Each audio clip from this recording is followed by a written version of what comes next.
Hola, buenos días a todos. Siguiendo la temática de la Semana de Derecho Contractual, el día de hoy va a presentar el contrato de compraventa la licenciada Karen. Ella es abogada corporativa de la firma y pues vamos a comenzar. Gracias, Héctor. Pues bueno, el día de hoy, pues dando, como lo comentó Héctor, dando seguimiento a la semana de los contratos, pues vamos a hablarles un poco de los contratos de compra-venta. ¿Alguien sabe qué es un contrato de compra-venta? Digo, la mayoría creo que tenemos presente o lo conocemos, pero ¿alguien tiene un concepto más claro que quisiera compartirlo?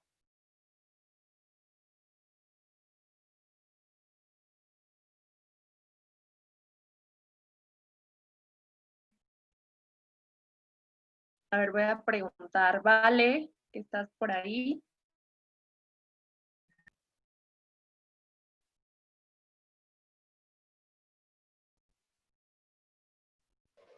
Hola, ¿me escuchan? Sí, Vale, hola, hola. Hola, buenos días. Buenos días. Bueno, pues yo tengo entendido que es como un mutuo acuerdo en el cual pues una persona está comprometida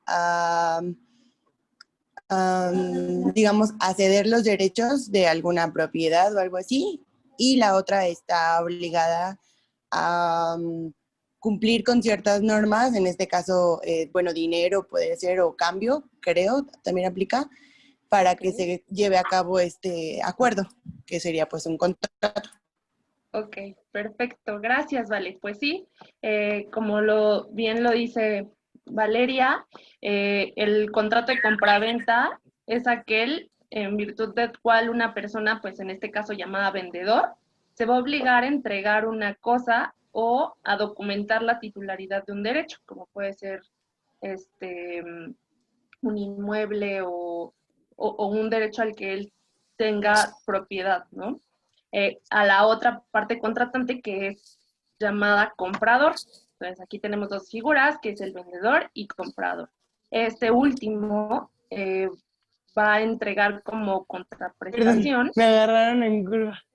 eh, como contraprestación, se obliga a pagar un precio cierto y tiene que ser en dinero. Y de esta forma se va a producir el efecto traslativo de dominio respecto de los bienes que sean materia del contrato. En este caso, pues una vez que el vendedor le entrega la cosa y el comprador entrega el dinero, ahí es donde ya se puede, se hace efectivo el traslado de dominio, ¿no? Pero aquí hay que tener algo, tomar en cuenta y que muchas personas, en la mayoría, dejan ir y no lo toman en cuenta al momento de celebrar sus contratos de compraventa, que conforme a la ley, la compraventa se perfecciona cuando ambas partes se han puesto de acuerdo en el precio y la cosa que se va a entregar, aun cuando aún no haya sido ni satisfecho, o sea, entregado el dinero, ni la cosa haya sido entregada.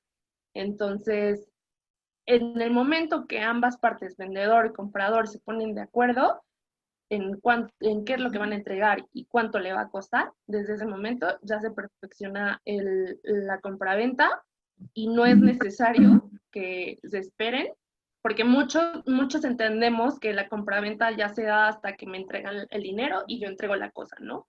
No, es desde antes. Entonces, este punto sí recomiendo que en las operaciones futuras que puedan realizar, sí lo tomen en cuenta y pues que al momento de realizar cualquier compra-venta no se confíen en que se va a perfeccionar hasta que se entregan el dinero o las cosas.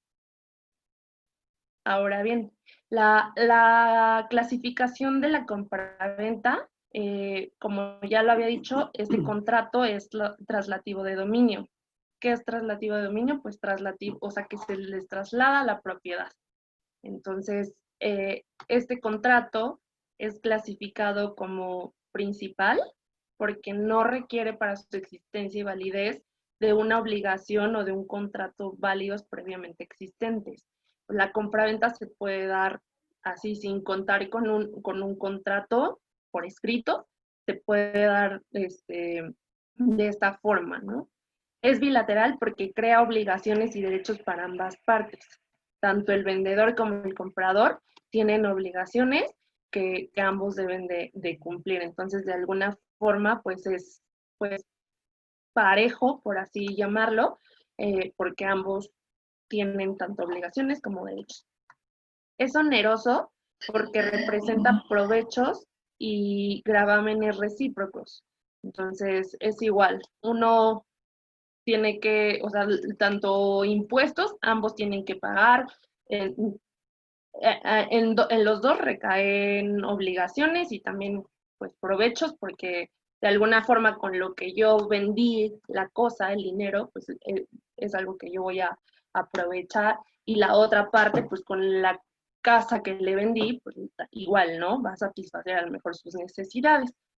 Es conmutativo porque las prestaciones de las partes son ciertas y conocidas desde el momento de la celebración del contrato. Esto quiere decir que desde el momento en que las partes están pactando la venta, la compraventa, ya se conoce cuánto se va a costar, cuánto va a costar y qué va a ser, o sea, cuál va a ser el objeto. Desde un inicio decimos, te vendo esta pluma y te va a pagar 10 pesos. Entonces, por eso es que es conmutativo. Es aleatorio cuando las prestaciones de alguna de las partes no son ciertas y conocidas en el momento de la celebración del contrato. Esto sería pues lo contrario a lo conmutativo, ¿no? De que no se sabe que pues no se conoce qué es lo que se va a vender al momento, sino que quedan de circunstancias posteriores, como es el caso de la compraventa de esperanza. ¿Alguien sabe qué es la compraventa de esperanza? A ver,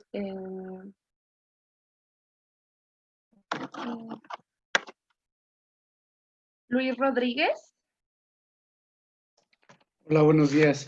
Hola, buenos No, días. no tengo idea de qué es compraventa de experiencia. Ok, gracias, Luis. Lidia. Sí. No, la verdad es que también desconozco a qué se refiere a compraventa de esperanza. Ok, perfecto, muchas gracias. Pues bueno, les explico. La compraventa de esperanza es un contrato que el objeto es adquirir pues por una cantidad determinada, igual que la compraventa normal, solo que los frutos no se van a recibir al momento. Entonces, el comprador toma el riesgo de que esos frutos no lleguen a existir, o bien los productos inciertos de un hecho que pueden estimarse en dinero, ¿no? Puede ser.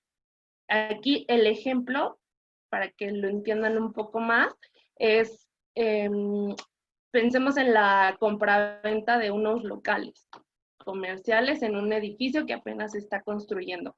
Como tal, tú vas y te dicen, aquí se van a construir unos locales y pues el centro comercial va a ser así, aunque tú todavía no lo estás viendo. Entonces, en ese momento, esa es la compra de esperanza. ¿Por qué? Porque no estamos seguros de que, pues, vaya a existir como tal el local, ¿no? O sea, las partes pueden creer, confiar en que sí, pero no sé, puede haber un terremoto, un huracán, o no sé lo que se presente, y eso ya da pie a que no exista, pero se corre ese riesgo. Entonces, esa sería la compraventa de esperanza.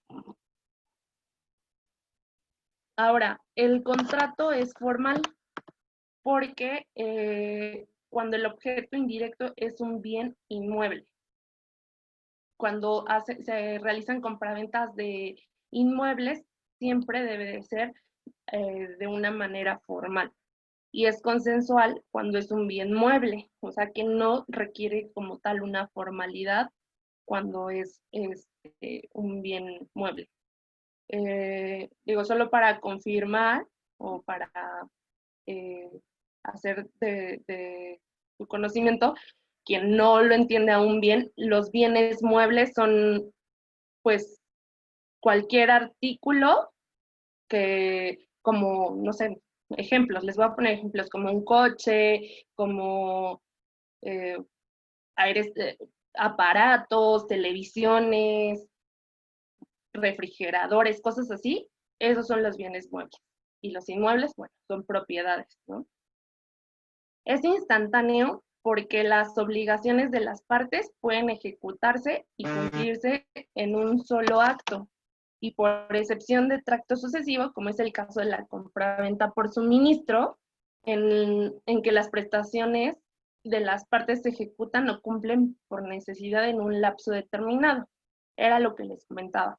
Es instantáneo porque al momento yo puedo decir, te vendo esta pluma y bueno, ustedes me dicen, sí, son 5 pesos y nos los entregamos, ya, es instantáneo, no necesitamos más cosas, ¿no? Pero en el caso de la compraventa por suministro, es que yo te digo, voy a necesitar 100 plumas, pero necesito que cada mes me dé 5, nada más. Entonces, durante, no sé, 3 meses, ¿no?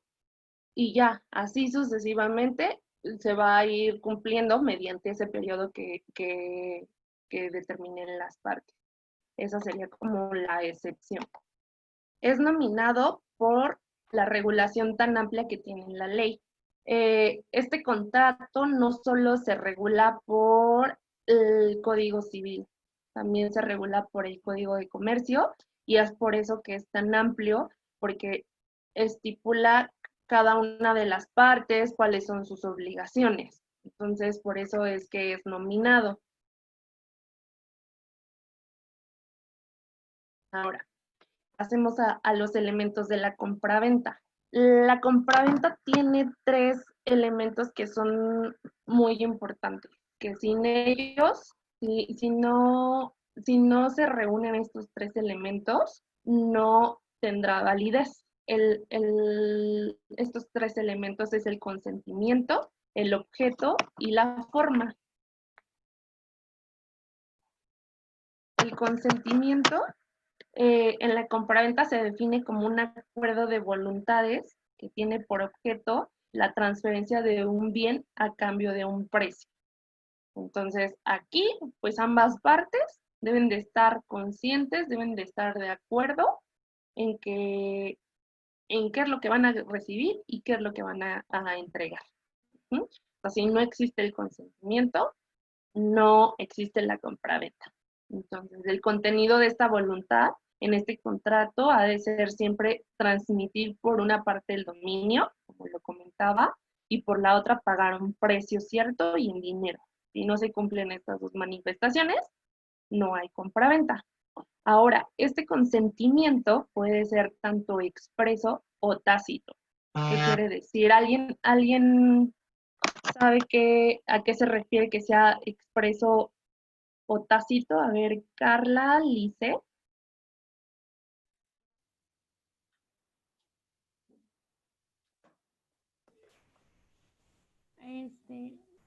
Perdón, ¿cuál fue tu pregunta, Karen?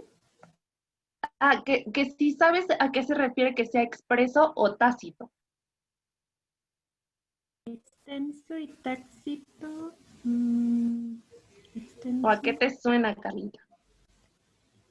Extenso, bueno, extender, Expreso. ¿no? Expreso. Expreso. Un tácito. No, ni idea. Ok, no te preocupes.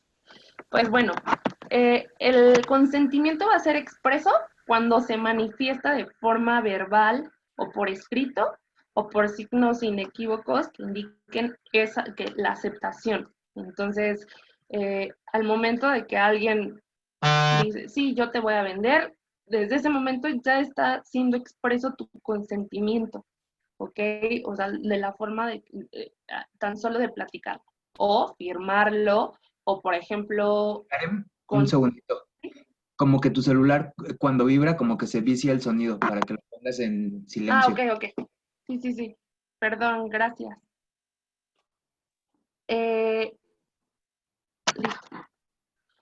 Entonces, puede ser que sea por escrito, verbalmente, o que se dé a entender que se está aceptando la cosa, ¿no?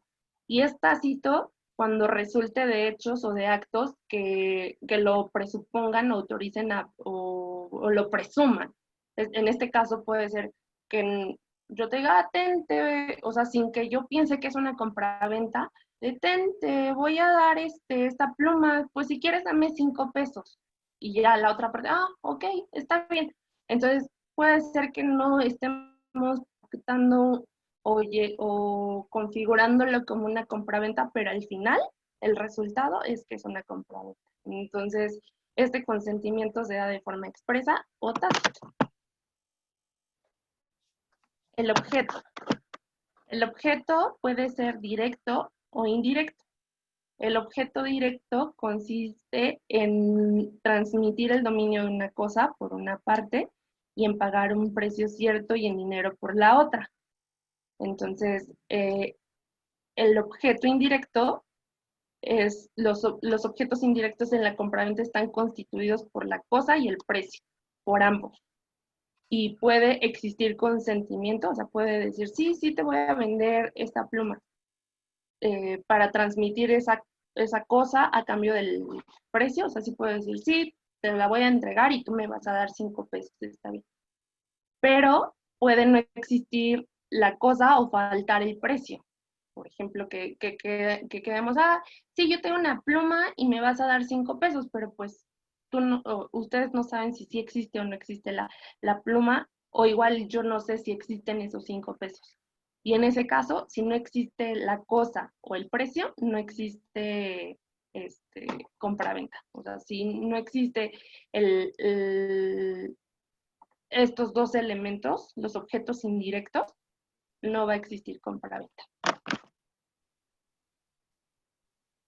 Ahora, el tercer elemento es la forma.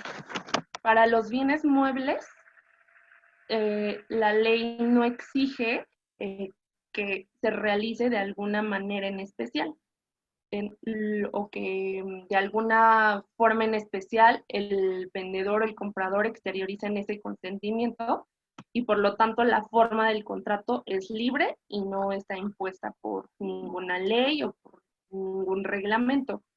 Esto puede ser con o sin testigos, en forma verbal o por actos o circunstancias que necesariamente supongan ese consentimiento. En este caso, por ejemplo, las compras que hacemos a través de internet, ¿no?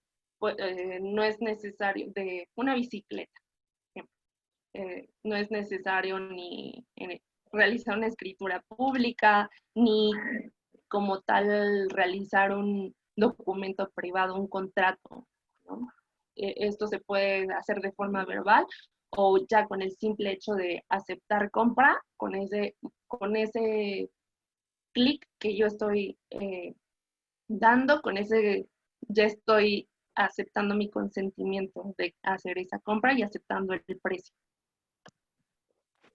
En cuanto a los bienes inmuebles, en estos bienes, como son las casas, como son terrenos, en este tipo de inmuebles, sí, de bienes más bien, los contratos de compraventa sí deben de tener una formalidad, ya que la ley como tal sí lo exige.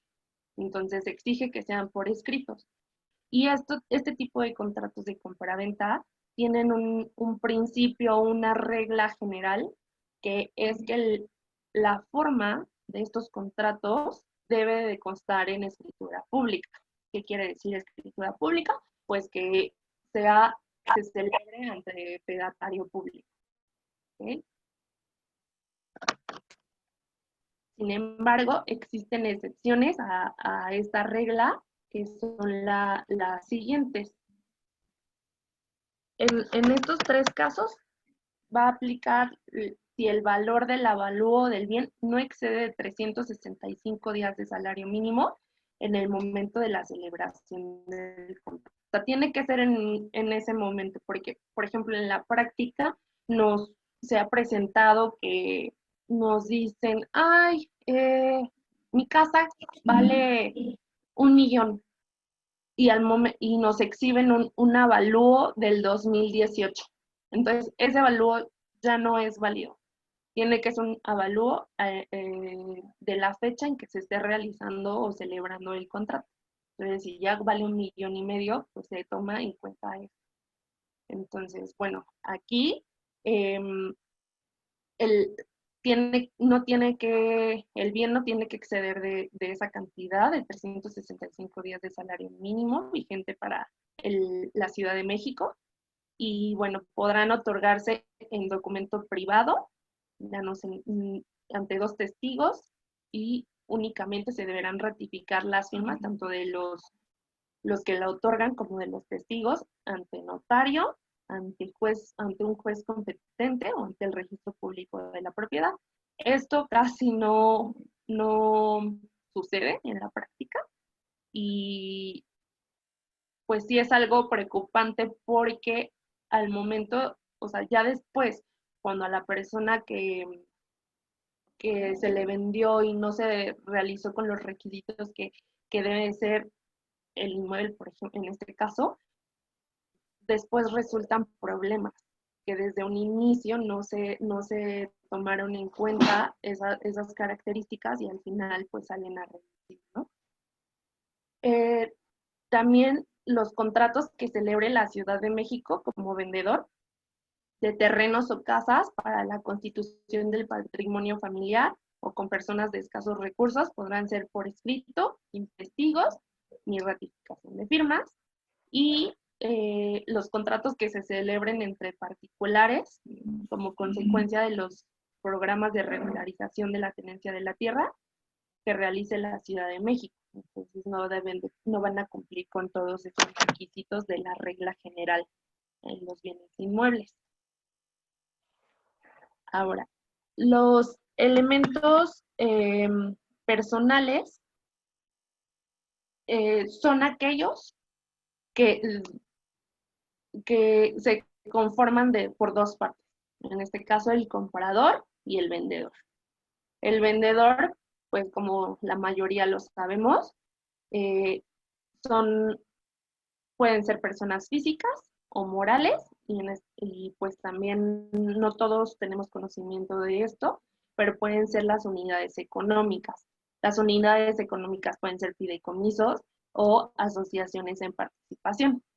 Aunque estos 2, fideicomiso y asociación en participación, son contratos, están facultados para poder hacer pues para adquirir o vender bienes. Entonces, por eso es que se puso en la parte de que puede ser persona física, moral o unidades económicas, sin que se obliga a transferir el dominio de una cosa o un derecho. Y el comprador es aquella persona física, moral o unidades económicas, como ya lo mencioné, que se obliga con el vendedor a pagar un precio cierto y en dinero a cambio de una cosa que pasará a ser de su propiedad. Estas dos figuras, vendedor y comprador, son los elementos, los que conforman a los elementos personales. Ahora, los elementos reales, uno es la cosa. Y pues para que la cosa pueda ser objeto del contrato, debe de reunir distintos requisitos. No podemos vender, por ejemplo, el espacio o el océano o cosas así. O sea, no podemos vender cosas que no reúnan estos requisitos. Los requisitos que deben de reunir es que la cosa debe de tener una existencia física para considerarse dentro de la naturaleza. ¿Y cómo es que se va a saber esta existencia? Pues se va a determinar mediante las leyes de la física, ¿no? Que identifican su naturaleza corpórea o incorpórea. Entonces, de esta forma se va a determinar la existencia de esa cosa.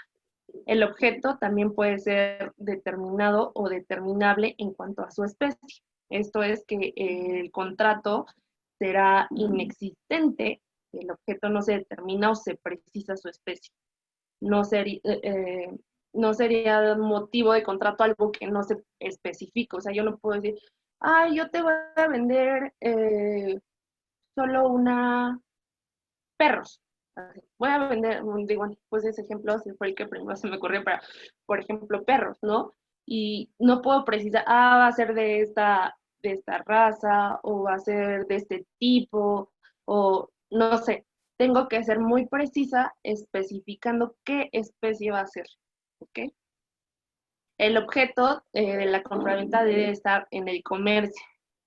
En este caso podríamos considerar que a lo mejor todos los artículos están dentro del comercio, pero no es así. La ley nos establece que bienes están fuera del comercio por su naturaleza, perdón, o porque así lo dispone la ley. Entonces, estos 3 requisitos debe cumplir la cosa para que pueda existir. Ahora, en cuanto al precio, como contenido de la prestación de dar por parte del comprador, debe de ser cierto, o sea, que exista en dinero verdadero y justo. Que el precio sea cierto significa que debe de ser matemáticamente determinado o determinable. No podemos inventarnos cantidades que no existan matemáticamente o que no existan en nuestra naturaleza, ¿no? Entonces, por eso es que debe de ser cierto y verdadero. Ahora, respecto a las obligaciones del vendedor. El vendedor va a estar obligado a conservar el bien objeto de la compraventa hasta que lo entregue. ¿Esto qué quiere decir? Pues que debe de conservarlo hasta que pacte en el lugar donde se vaya a entregar y lo entregue en buen estado. No puede decirle, ¿qué crees que dentro de esos días no sé dónde quedó y ya no te lo puedo entregar? O sea, él debe de cuidar de que en lo que se da la fecha de entrega, él debe de conservarlo y cuidarlo y mantenerlo. Entregar el bien al comprador en el lugar y en el momento convenidos. Esta es una obligación del vendedor, entregarlo donde se pacte con anterioridad. Garantizar al comprador una posesión útil. Tiene que garantizarle que al momento de que le entregue la cosa, pues su funcionamiento va a ser el correcto, no va a haber como vicios ocultos y pues demás características que no permitan al comprador pues disfrutar de la cosa, ¿no? Tiene que garantizar al comprador una posesión pacífica. No le puede vender algo que sabe que en un mes se lo van a quitar porque pues no era de él o tenía gravámenes o no sé, o sea, que le cause pues cierta pues inconformidad y que no pueda hacer disfrutar el bien, ¿no? Tiene que responder a la evicción. En este caso, pues la evicción es la pérdida de un derecho por una sentencia firme. Es decir, cuando se entrega un bien, que yo lo recibo, el inmueble lo recibo y todo, pero después nos damos cuenta que declararon que tiene gravámenes y me lo van a quitar. Entonces, en ese momento, yo voy con el vendedor y le digo, oye, me van a quitar el inmueble, yo te lo pagué, todo se hizo bien, pero pues tú no me dijiste que estaba grabado, o más bien declaró que no estaba grabado el bien y, me lo van a quitar. Entonces, el vendedor, se tiene que hacer responsable respecto a esa evicción. Y pues bueno, el vendedor tiene que recibir el pago del precio que se haya convenido. Ahora, las obligaciones del comprador. Pues la principal y la primordial va a ser pues que debe de pagar el precio por la cosa. En el caso de que se haya acordado que la compraventa sea con un precio aplazado o que sea, no sé, a 12 meses sin intereses, o con intereses, perdón, pues deberá pagar esos intereses que resulten, ¿no? De esa venta aplazada, o en el caso de la demora, de que no pague el primer mes, pues tendrá que pagar esos intereses. Tiene la obligación de recibir el bien comprado y de recibir un buen estado, de recibirlo en buen estado.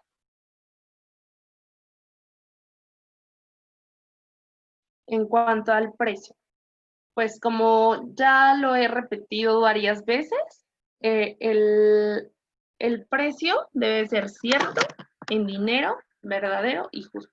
Debe de cumplir con esas 4 características. El precio debe ser en dinero, que conforme a la ley monetaria en vigor tenga poder liberatorio pleno, o bien se puede pagar una parte en dinero y otra parte con el valor de otra cosa, pero siempre y cuando el importe del dinero sea igual o mayor que el valor de esa cosa. No podemos eh, pagar menos, ¿no? Entonces, de decir, te voy a dar esta casa y yo te voy a pagar con una pluma y con 10 pesos. O sea, no, tiene que ser el valor igual o mayor. El precio, cuando no se pueda determinar, pues no habrá compraventa. Por la falta de esta característica, pues lógicamente no habría un acuerdo de voluntad. Eso, o sea, resultaría que como resultado es que nunca se pusieron de acuerdo ni el comprador ni el vendedor en establecer un precio. Entonces, si no se determina, si dicen, pues sí, te voy a vender la casa, pero no sé cuánto te va a costar, no se puede dar la compraventa. Siempre debe de existir el precio. Si el precio no reúne las características de ser en dinero, habrá permuta u otro contrato, pero no compraventa. Entonces, forzosamente tiene que ser en dinero, o como ya lo dijimos, una parte en dinero y otra parte con otra cosa, pero que siempre y cuando sea el mismo valor o mayor. Karen, yo tengo una duda. Ajá. Cuando yo iba a la universidad y vi contratos, esto ya fue hace muchos años, se consideraba que para que no fuera permuta tenía que ser en valor en dinero más del 50%, es decir, el 51%. No sé actualmente cómo está regulado en la ley. Tengo entendido que es de la misma forma, o sea, que tiene que ser, el valor sí tiene que, como lo mencionabas, tiene que ser como el 51% para que se pueda dar. No ha cambiado. Bueno, yo tengo entendido hasta también lo último que he pues leído y visto, no ha cambiado. Ok, perfecto. Gracias. De nada. El precio debe ser justo, que exista una equivalencia lógica entre el valor de la cosa vendida y el precio. Ya lo he mencionado muchas veces, pero debe de existir esa equivalencia. O sea, no podemos vender la casa a un peso, ¿no? Ya que si no coincide en ese sentido, puede la desproporción de las prestaciones desnaturalizar el contrato y el contrato por desear a lo mejor que se realice un contrato de donación y no hay compraventa. Y en muchos casos pasa, ¿eh? O sea, que quieren, pues, por así llamarlo, simular una compraventa, pero lo que realmente quieren hacer es una donación. Entonces, no podemos poner que la casa va a valer un peso porque eso ya está desnaturalizando completamente el contrato. Ahora, otra característica del precio es que debe de ser verdadero, no irrisorio o ficticio, pues en este supuesto se estaría en presencia de un contrato simulado o de una donación. justo lo que acaba de mencionar. O sea, tiene que ser justo, no debe de ser, pues, que de verdad una casa valga un peso, pues creo que a todos nos sorprendería, ¿no? Que nos dijeran, te vendo una casa en un peso. Entonces, siempre debe de ser verdadero el precio. El precio puede ser pactado por los mismos contratantes en forma directa e inmediata, a decir, sí, yo te voy a vender esta pluma, sí, en 5 pesos, está bien, en ese momento. O pueden convenir que el precio sea el que corra para bienes fungibles en el mercado en día o lugar determinados. O sea que digamos, pues te voy a vender este coche y pues vamos, normalmente no se guían en un libro, vamos a ver en el día de hoy en cuánto está y ya, así lo venden, ¿no? Y o puede estipular que sea fijado por un tercero, o sea, por un valuador, que ambas partes no sepan cuánto vale lo que van a vender y a comprar. Entonces deciden que el precio lo fije un valuador y de esa forma lo determinen. De esas 3 formas se puede fijar el precio. Ah, Ahora pasamos a lo que es el lucro y la especulación comercial. A ver, ¿dónde está?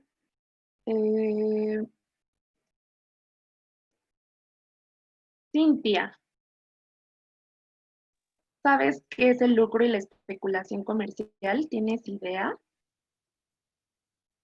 No, pero lucro, pues me suena que utilicen eh, este tipo de, de acciones o de compraventa para sacar un, pues una cantidad mayor, ¿no? Un negocio. Ok, Eso. ¿y la especulación comercial? Ahí sí no tengo idea, la verdad. Ok, perfecto. Gracias, Cintia. De nada. Pues miren, les explico. El lucro es la ganancia obtenida o el resultado de una actividad. Aunque en algunos o muchos casos se obtenga un lucro con una adquisición o enajenación posterior de mercancías o efectos. No son mercantiles estos actos por no haberse realizado con esa intención de lucrar, ya que se obtuvo en forma meramente ocasional. Es decir, en el lucro, o sea, yo puedo vender una casa y ya, pues obtuve a lo mejor una ganancia, pero yo no lo hice con la intención de, de ganar algo más, ¿no? Yo simplemente lo hice con el objeto de vender mi casa y punto. O sea, en este caso, en el lucro, la actividad preponderante no es la venta y tampoco se hace de forma constante. Entonces, nada más es una ganancia que resultó de una venta, pero no se hizo con la intención de ganar más. ¿Ok? Entonces, en estos casos, pues siempre que puede existir que, como lo menciona en el texto, que vendas algo y pues sí, haya una ganancia de por medio, pero no se va a considerar que es una compraventa mercantil porque no se tenía ese objeto, ¿no? O sea, resultó así de forma ocasional. En cambio, la especulación comercial, en este caso, sí la actividad preponderante sí es la venta y es de forma recurrente. O sea, es decir, yo compro un lote de terrenos y pues yo digo, voy a construir con el fin de vendérselo a terceros, ¿no? Entonces ahí, desde ese momento yo ya estoy lucrando y pues especulando, o sea, porque ya lo voy a vender, pensando que ya lo voy a vender. Entonces la especulación, como lo menciona el texto, es la realización ordinaria o habitual de actos que el Código de Comercio menciona como comerciales. Esto se puede realizar a través de de una organización o del funcionamiento de una empresa comercial. O bien que los actos sean accesorios o conexos de esos otros actos de comercio principales. O sea, que de un acto que tú realices, de una venta de una casa, y de ahí resulte que también le tienes que vender el lugar de estacionamiento, por ejemplo. O sea, pero tú ya lo estás haciendo de forma pues repetitiva, recurrente, y ahí es cuando ya es la especulación comercial. De hecho, existe una tesis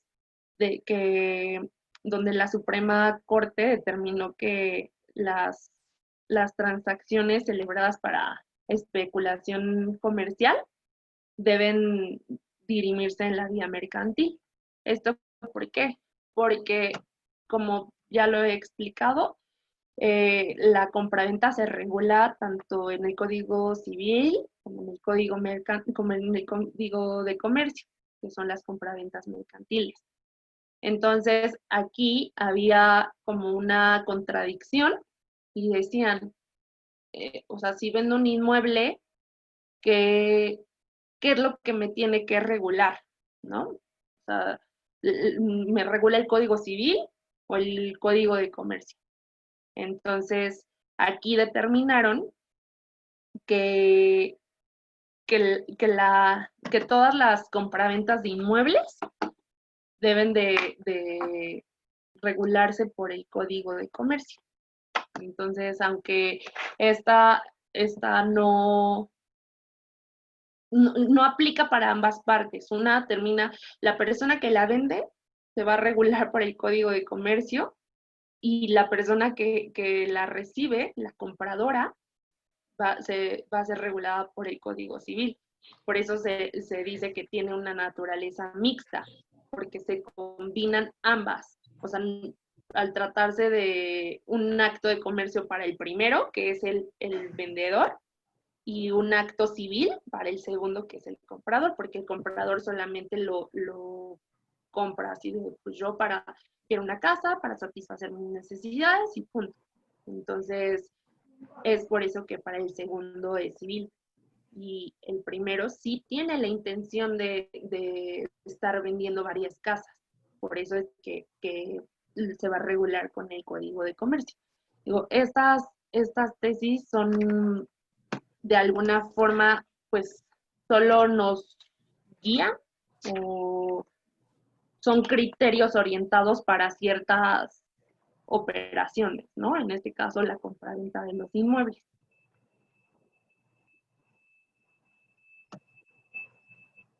Ahora, de aquí se desprende, pues, lo que les comentaba, la compraventa civil con la compraventa mercantil. La compraventa civil, pues, está regulada por el Código Civil, en este caso, pues, el ejemplo para el Distrito Federal, en el artículo 2248.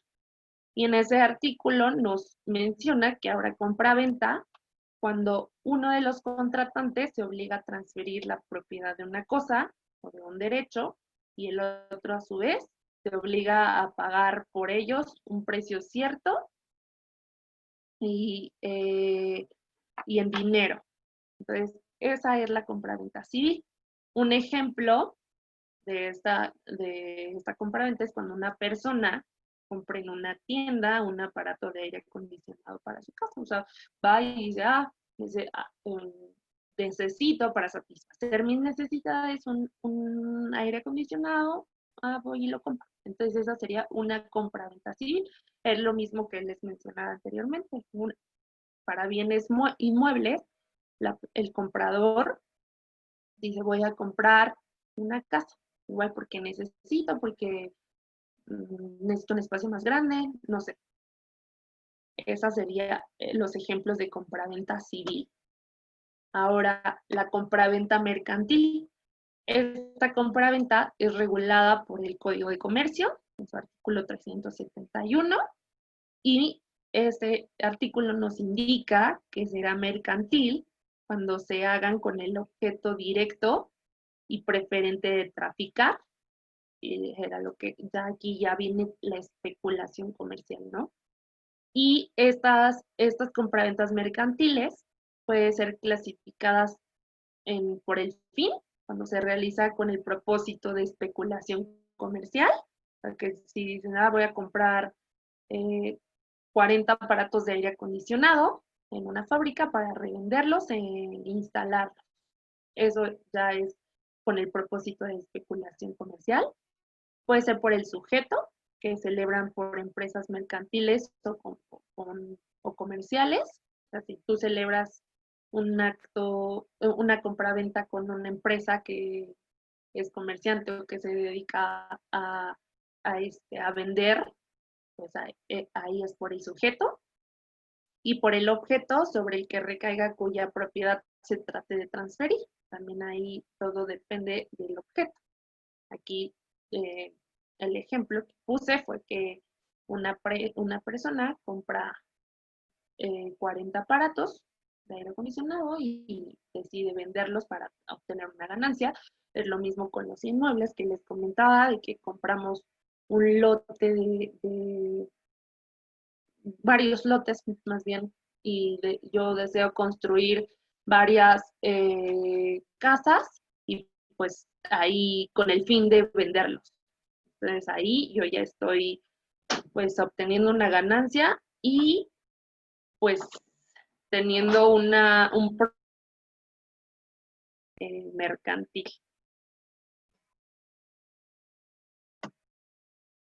Ahora, las diferencias entre esta compraventa civil y la compraventa mercantil pueden ser muy claras, aunque en ciertos casos sí te puedes llegar a confundir un poco, pero bueno, la primera pues es que se regulan de códigos distintos, ¿no? Uno por el Código Civil y otro por el Código de Comercio. La segunda diferencia es que la compraventa mercantil se refiere exclusivamente a cosas muebles, o sea, no entran los inmuebles. Los inmuebles solamente los va a regular el Código Civil, como ya lo vimos anteriormente, se deben de cumplir ciertos requisitos, se debe de hacer de forma formal ante fedatario público, y bueno, y verificar que no caigamos en una excepción, que ya las mencioné, pero se deben de cumplir con todo eso y nada más entra en la mercantil todo lo que no, lo que sean cosas inmuebles, ¿no? Y pues la tercera es que la intención de la persona que compra mediante una compraventa mercantil es su intención es revender nuevamente las cosas que adquirió con el ánimo de lucrarse con la reventa posteriormente, ¿no? Ganar dinero o enriquecerse de ese acto o de esa venta. Entonces, en este caso, pues, la compraventa civil nada más es para satisfacer tus necesidades y la compraventa mercantil sí hay un ánimo de lucrarse. Entonces, pues espero que les haya quedado un poco claro toda esta explicación. Traté de ser breve para que fuera más entendible. No sé si alguien tenga alguna duda, pregunta. Hola. Hola. ¿Qué tal? ¿Cómo estás? Hola, Sandy, muy bien, gracias. Ya te reconocí la voz. ¿Cómo estás? Yo tengo una duda. Sí. Es un caso muy explícito. Yo le compro una casa a un primo mío. Ajá. ¿Vale? Por ejemplo, mi primo me dice, te la doy en... bueno, la casa que yo le compro es producto de una herencia que le dio su papá. Ok. ¿Vale? Y él me dice a mí, ok, yo quiero 350,000 pesos, yo ya no quiero vivir aquí, me los puedes ir pagando como quieras. Y obviamente, pues, yo acepto, no hacemos un contrato como tal. No hacemos un contrato. pero tengo cada uno de los recibos en donde yo le pagué. Su esposa evidentemente lo sabe, su papá lo sabe, su familia lo sabe y mi familia lo sabe, pero no se ha formalizado. Ok. Entiendo que se puede hacer por medio de un contrato de compraventa, híjole, no sé cómo se llame, Ajá. entre particulares, ¿no? Entre particulares. Ajá, ajá. No es necesario que se notarie, o sí. Sí, de hecho aquí volvemos a lo mismo. O sea, siempre que sea de bienes inmuebles, ¿Propiedades? deben de existir, ajá, exacto, de propiedades, terrenos, siempre debe de existir esa formalidad. O sea, debe de realizarse por escrito y ante fedatario público. Si no, no tiene Siempre. ninguna validez. Siempre. O sea, más las Pregunta, excepciones que mencioné. yo hice este contrato con mi primo hace 5 o 6 años. Ujú. Entonces, él está dispuesto a firmarme con fecha de hace 6 años. O sea, que yo le presento un contrato entre particulares de hace 6 años y posteriormente, pues, presentarse con el notario, pues, por ejemplo, mañana. ¿Eso Ujú. es válido? ¿Se puede? ¿Se vale? Sí, de hecho existen dos figuras. O sea, puede ser que tú lleves ese contrato, o sea, que ustedes firmen el contrato privado y lo lleves con el notario, lo exhibas y se protocolice. O se haga, o sea, omitimos ese contrato y se va directamente con el notario y se dice, queremos vender, yo comprar, y se hace la compraventa mediante escritura pública. Cualquiera de los dos sería válida. Solo que aquí, sí, solo que aquí hay que tener mucho cuidado, Sandy, cuando se hace un contrato de compraventa privado y posteriormente se lleva a protocolizar con el notario, porque los impuestos comienzan a contabilizar a partir del momento de la firma del contrato privado. Entonces, no sé, si te voy a poner un ejemplo, si tú firmas ese contrato privado en enero del 2020 y tú lo llevas a protocolizar hasta diciembre de 2020, los impuestos que correspondan de esa compraventa se van a empezar a contabilizar desde enero. Entonces, luego esos contratos suelen ser muy peligrosos en cuestión de impuestos, porque cuando te das cuenta, si te esperas mucho tiempo, ya vas a pagar, no sé, te va a costar 300,000 pesos el terreno, pero vas a pagar de impuestos 100,000, 200,000 pesos, o hasta hay ocasiones en donde el monto de los impuestos es mayor al de la venta, pero por esa situación, porque no se protocoliza de forma casi inmediata a la firma. Entonces, lo más sugerible, lo que más sugiero es que, pues, se haga ante notario público, o sea, que en el momento que lo acuerden, lo realicen, empiecen como el proceso ante notario público para que no haya como ningún problema posterior. Porque también hay muchos casos donde se firman contratos y privados y ni se protocolizan ni se elevan a escritura pública y después la persona fallece, por ejemplo. La persona que firmó ese contrato fallece y ese contrato ya no es válido. Entonces, sí hay que tener mucho cuidado con este tipo de los contratos de compraventa, de saberlos manejar de la forma correcta, porque puede ser que uno, que no sea válido, dos, que los impuestos, si no se protocoliza, posterior a la firma, causen muchos impuestos, y pues la tercera, pues opción es que se haga ante notario público todo el proceso de la compraventa. Gracias. Sí, en un ratito te la damos. Sí.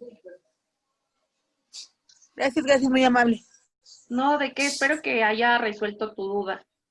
Sí, muchas gracias. Perfecto. ¿Alguien más tiene una duda, comentario?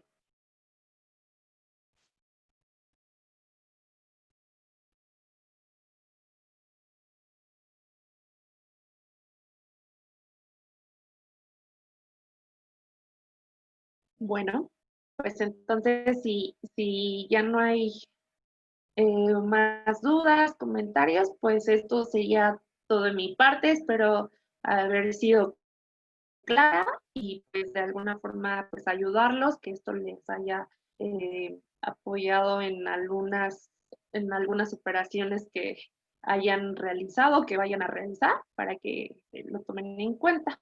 Entonces les agradezco a todos por conectarse, por su tiempo, y pues los esperamos mañana en el siguiente webinar, que es el contrato de arrendamiento, es en el contrato. Gracias, sí. Entonces los esperamos mañana y pues muchas gracias a todos. Gracias. Muchas gracias. Bye. Bye. Gracias, bye, buen día.